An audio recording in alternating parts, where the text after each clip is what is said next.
My name is Jonathan Gray. I'm the founder and CEO of a company called Cask, and we'll get into what Cask does. And I'll also talk a little bit more about myself. So here's the agenda for today. So what is Hadoop? What does Hadoop actually mean, and what do people mean when they say Hadoop? Why is Hadoop so hard? What's the vision for Cask? Why did we start Cask? CDAP, that's our platform, that's our product. So I'll give you a little introduction about CDAP and what it does. And then last, talk about how you can actually participate with CDAP. CDAP is open source. So before I get into it, just to provide a little context, a little background, so that you know why I'm here. There's me. I love the water. So I'm an LA native, which is pretty rare, I think, for the Hadoop community and LA in general. But I got my open source start as a Postgres developer. So I used to be a contributor to the Postgres kernel back in early 2000s and late 90s. And then I started a company called Streamy, and we were actually based in Los Angeles. We used to present at all the early big data Hadoop meetups in LA when it was like 6 people. And Streamy led me from Postgres to HBase. So Streamy v1 was written completely on Postgres. Streamy v2 was written completely on HBase and Hadoop. And so we went from that kind of relational database to HBase migration. Now, this was in 2007 and 2008. So we were pretty bold back then. And that led me to becoming one of the core HBase committers. And with guys like MicroStack, trying to get HBase from really just a prototype to a real database that you could actually trust, you could actually serve out, you could treat like a real database. HBase led me to Facebook. So in 2010, Facebook decided to make a big investment in HBase. That started with the Facebook Messages product. So today, if you use Facebook Messenger, everything is stored in HBase.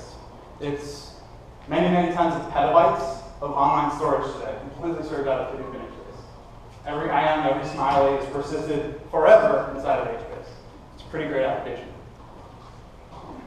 From Facebook, I ended up going to Cask.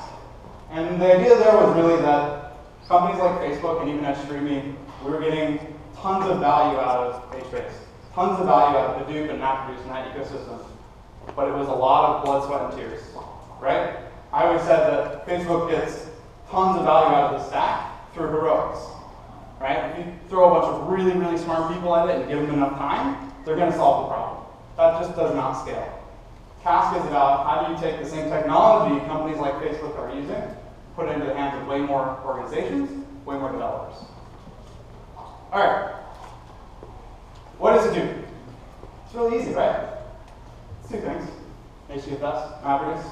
That's it, right? Well, that's in 2006.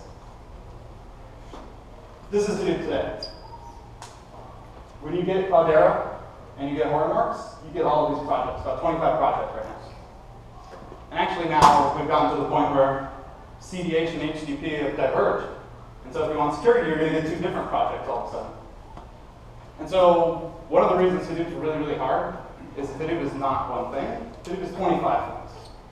Each one of these things is a separate open source project with a separate open source community. It's kind of crazy. So there's all this hype about Hadoop, right? And it's all about MapReduce and HDFS. And then Hadoop becomes a bunch of other things.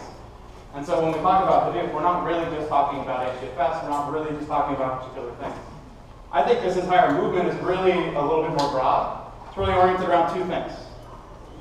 The first is open source. Open source has changed dramatically over the past 20 years, both from how open source started to where it is today, as well as what it's doing to proprietary software. The second thing is big data, right? And so when people say Hadoop today, I really just think open source, big data. That's what they're talking about. So let's drill in on these concepts. What's changed with open source? Quite a bit. Anyone who's familiar with the 90s and kind of where open source started and how all of this began? So there was a bunch of companies, big proprietary software vendors like Microsoft, like IBM, like Oracle, and they used to develop all of the software, right? Now what? Are they leading innovation anymore? Right? IBM just is investing hundreds of millions of dollars into Spark. They didn't create Spark. Spark was created at the Berkeley Amp Lab. Now IBM is putting hundreds of millions of dollars into it. So innovation in software has changed completely, right? There's internet companies now. There's Berkeley's AMP Lab.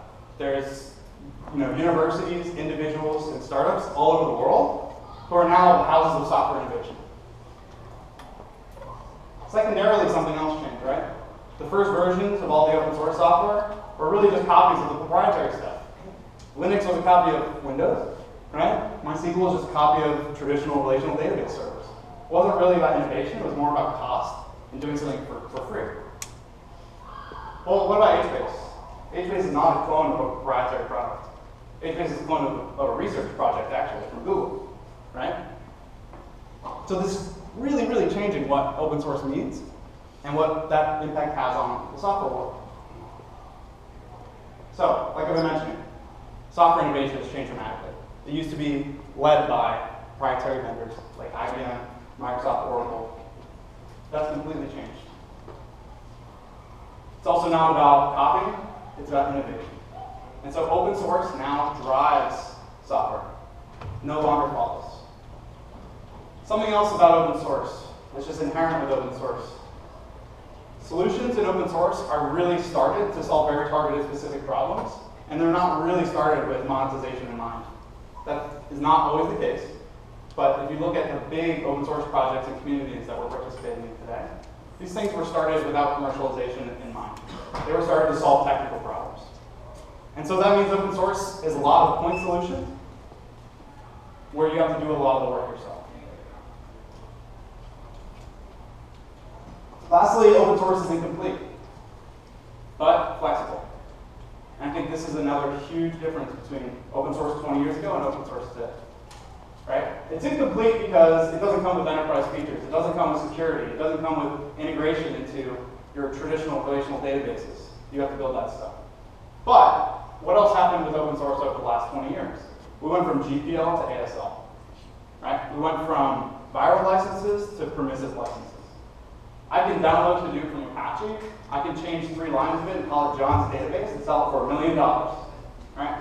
I can't do that with GPL software. And so, while the open source may have gaps, the licensing model has made it very commercial and vendor-friendly. So there's a lot of opportunity for the many vendors in the space to go and attack these challenges. Blackout. Again, I always think of kind of big data and NoSQL and all these things as more power, more responsibility. So what's changed with big data? Because actually there was a lot of data for a long time, right? But things have changed. Open source is one of those. But something else has changed, right? We're in a scale-out world now. We used to be in a scale-up world. Scale-out means everything dies all the time, so everything has to be fault-tolerant. Everything has to be highly available. This is a very different model than what people are used to with traditional databases. Now data is not just relational data. You don't just have tables. You don't just have some predefined schemas and aggregations. You've got this unstructured, semi-structured. You have the whole notion of schema on read, which is actually extremely powerful. And then you have NoSQL, which actually just means 10 different things, not only SQL, right? So the world's getting more complicated. I think the other thing that happened coincidentally, and at the same time, concurrent with big data and open source, is modern development practices. Agile, CI, the cloud, and DevOps. When people are building big data applications, they're doing it from that frame of mind. And so a lot of things have changed here. A lot has changed. Again, there's more power here. I can do more things.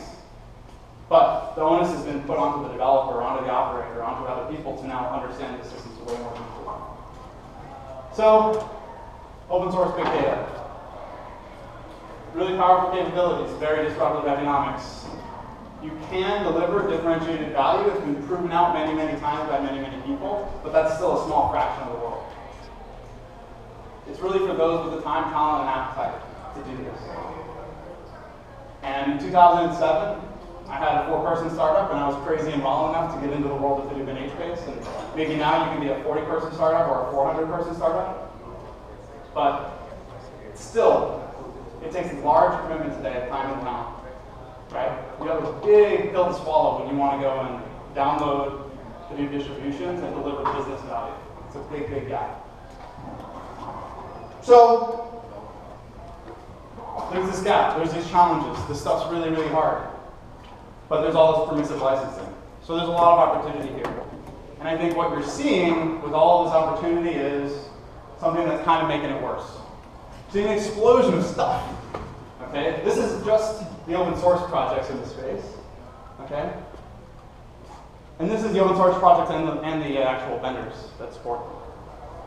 So this is what big data is. It's a lot of different stuff. Right? So it's no wonder that it's as confused and hyped and overhyped and underhyped and all that stuff. Because it's so hard, but because the opportunity is so big, you've got billions of dollars of venture capital being poured into it, plus all of the traditional vendors pouring billions of dollars into the space. So there's a lot of stuff going on. So, back to just Hadoop. You've got these different projects. So we don't have a huge thing of 200 projects. We're just down to a nice, discrete 25 project set. Pretty easy.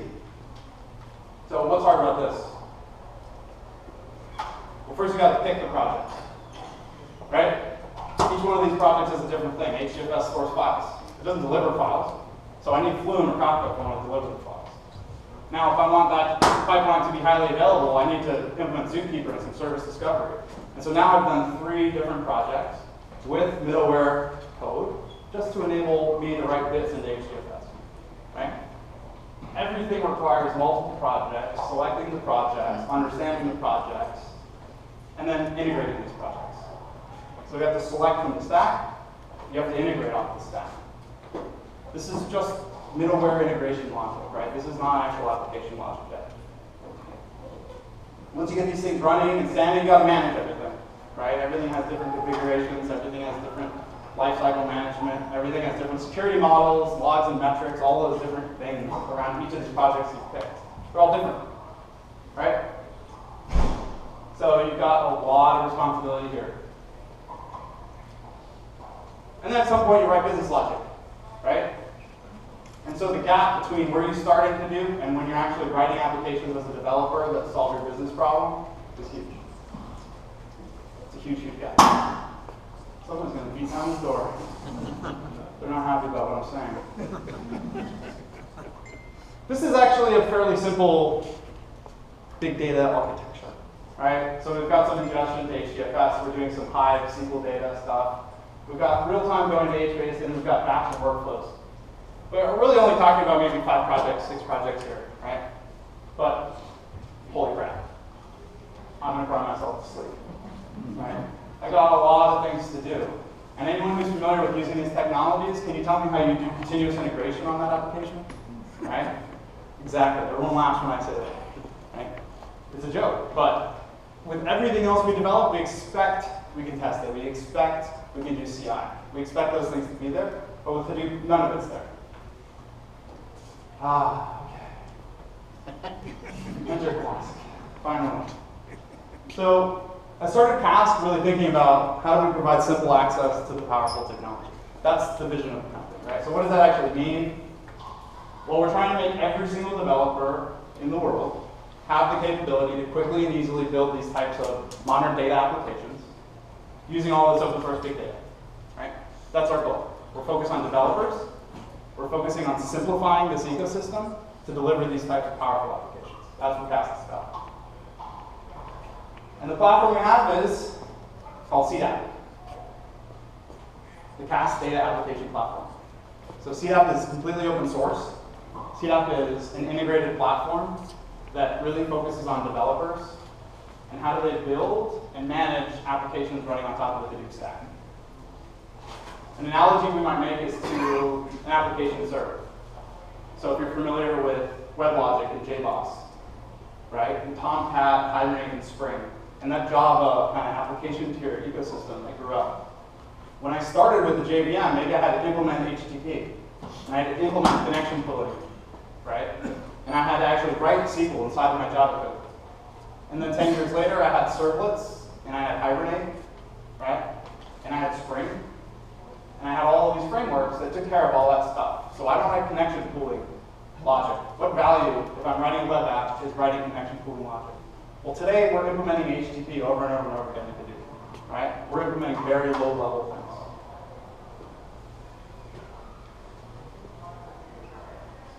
So CDAP's this integrated platform, really focus on developers, operations, and their organizations. After the development comes the operating, and that's always part of the story. But we kind of center around 3 different concepts that are different from the Hadoop distributions that we sit on top of. So the first is CDAP has flexible abstractions, very similar to things like Hibernate before it. You need to hide complexity from your application. Anyone who's used the HBase API, very flexible, very flexible. Right? What's a flexible API? It's hard to use, right? Really hard to use. And so when you build on HBase, you have to do a lot of complicated schema design, a lot of bit twiddling. Do you want your application logic and your application developer to be exposed to byte arrays and the underlying APIs of HBase? Probably not. Right? You want to encapsulate these patterns away. You want to insulate the app from the underlying details of how it's implemented. Next, you want some integrated capabilities. If I want to do data ingestion, well, everyone does data ingestion with Hadoop, right? So why isn't there data ingestion capabilities? CDAP provides data ingestion capabilities, scheduling capabilities, discovery capabilities, workflow capabilities. The things that you always need to do every time, CDAP provides out of the box so you don't have to build it yourself, right? Each one of those implementations is completely open source as well, and so you can extend them and change them for your needs. The last thing is lifecycle support. Hadoop really hasn't thought much about the lifecycle. Meaning, I go from development, I'm in my laptop, then I go to some kind of unit testing, CI environments, I go to my QA environment, I go to my production environment. I have an operations team, a security team, right? That whole lifecycle is not supported by the vendors today, right? The move from developing your prototype on your laptop to making it run operationalized, continuously, highly available in production, that's a year. That's a year, right? 6 months if you're lucky. So how do we provide the tools, the services, and the things that you need as a developer, as an ops team, to get your prototypes, to get the things that you've developed that are functional and working into a continuously running production system? So we kind of break up these life cycles into 3 different. We have the data life cycle. How do you ingest data, explore data, transform it, serve it back out again? The application lifecycle, going from development to testing to deploying to scaling. And then the enterprise or operations lifecycle, right? Securing, managing, monitoring, operating, all those kinds of things. Now it's not that CDAP and Cask has to implement all of these different things. We just have to integrate them, provide usability around them, right? So a lot of times it's just taking 3 different projects, putting some glue on it, writing a user interface, some REST APIs on it, and all of a sudden it becomes very usable. But do you want to do that every single time? So let's look at an architecture now. Start to get more technical here. How does CDAP actually look? So CDAP, think of this as like a logical middleware layer. I'll use my pointer here. So underneath we've got Hadoop. And what CDAP does is it provides standardized containers for what's running on the underlying infrastructure. So I maybe have HDFS and HBase and Kafka and Flume, right? I maybe have Spark and MapReduce and Hive and Pig. I use a lot of different tools. In CDAP, we have programs and data sets. So your Hive query or your Spark job or your MapReduce job, we call it a program. And your HDFS files and your HBase tables, and we're actually working today, right now on our Cassandra integration, graph database integration. Those become data sets, right? And so on the operations side, on the management side, you have a unified standardized model. So it becomes really easy to adopt new technologies on the ops side, and really easy to test and integrate new technologies on the development side, right? So if my data sits in data sets, right, and I've already been using it with MapReduce, and now I want to use Spark. Well, we have something that's like a Spark RDD data set. So anything that sits in a data set automatically is available inside of Spark, right? And so you don't need to do this kind of end-by-end integration project. Instead, what you figure out is how do I get my data into a data set? How do I run my programs as programs? And once you do that, you inherit all the properties of CDAP. Underneath it, you have